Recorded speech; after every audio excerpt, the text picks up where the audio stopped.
segunda possibilidade de exemplo, acompanha comigo que eu gostaria que tu percebesse.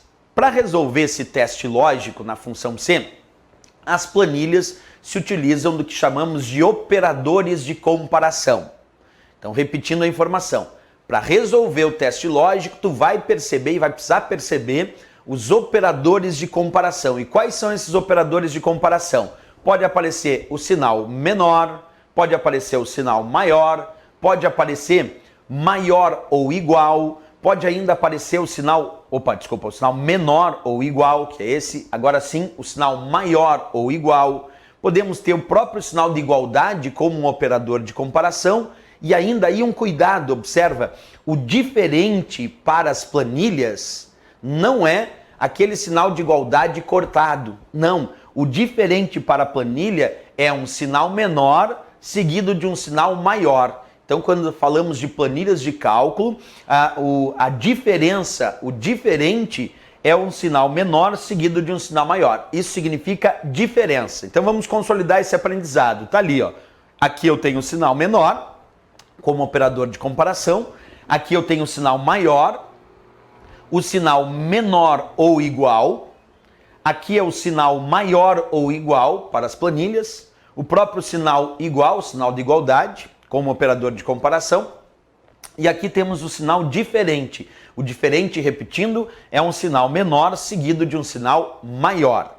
Perfeito. Agora que nós conhecemos a estrutura da função C, com 3 argumentos, um teste lógico, um valor C verdadeiro no segundo argumento e um valor C falso no terceiro argumento, e já conhecemos quais são os operadores de comparação, agora nós já podemos fazer um exemplo de função C para aplicar esses conhecimentos. Então vem comigo aqui. O exemplo que eu vou propor para ti de função C é esse que está aparecendo na tua tela.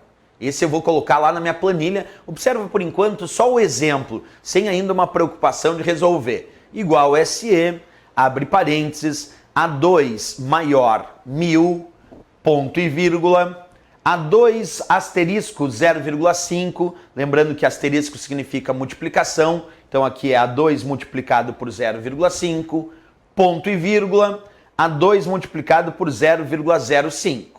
Perfeito. Se a gente observar este exemplo de função C que eu acabei de colocar aqui, é bom lembrar que quem separa os argumentos é o ponto e vírgula.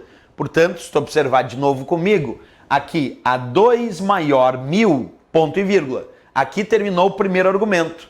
Quer dizer que esse primeiro argumento que está perguntando A2 é maior do que 1000, esse é o teste lógico, porque no primeiro argumento da função C nós temos um teste lógico. O segundo argumento começa a partir deste ponto e vírgula e vai até o próximo ponto e vírgula. Então, A2 multiplicado por 0,5, este é o nosso segundo argumento da função C. Este aqui é o valor se o teste lógico for verdadeiro. E aí nós temos o terceiro argumento dizendo A2 multiplicado por 0,05. Sempre lembrando que quem separa os argumentos é o ponto e vírgula. Por isso que eu sei que aqui é o primeiro argumento, depois tem ponto e vírgula, o segundo argumento, ponto e vírgula, o terceiro argumento. O primeiro argumento, como tu já sabe, é o teste lógico. O segundo argumento é a resposta se o teste lógico for verdadeiro. E o terceiro argumento é a resposta se o teste lógico for falso. Então, nesta função C que nós vamos analisar ainda e ainda vamos dar a resposta, por enquanto é só o entendimento da estrutura, tem que lembrar essa regra. Nós vamos ter um primeiro argumento que eu tenho que responder se ele é verdadeiro ou falso. Eu vou ter que dizer, A2 é maior do que 1000? Verdadeiro ou falso? Para dizer isso, eu vou ter que descobrir qual é o valor da célula A2 para descobrir se A2 é de fato maior que 1000. Se A2 for maior do que 1000, então é verdadeiro. E aí eu tenho que responder o cálculo que está no segundo argumento, que é multiplicar A2 por 0,15. Agora, se eu disser que A2 não é maior que 1000, então eu estou dizendo que é falso. A2 não é maior que 1000. Bem, então se eu disser que A2 não é maior que 1000, eu vou ter que responder o que está no terceiro argumento, que é a resposta se o teste lógico for considerado falso. E aí eu vou responder A2 multiplicado por 0,05. Esse é o regramento da nossa função C. Mas agora vamos lá.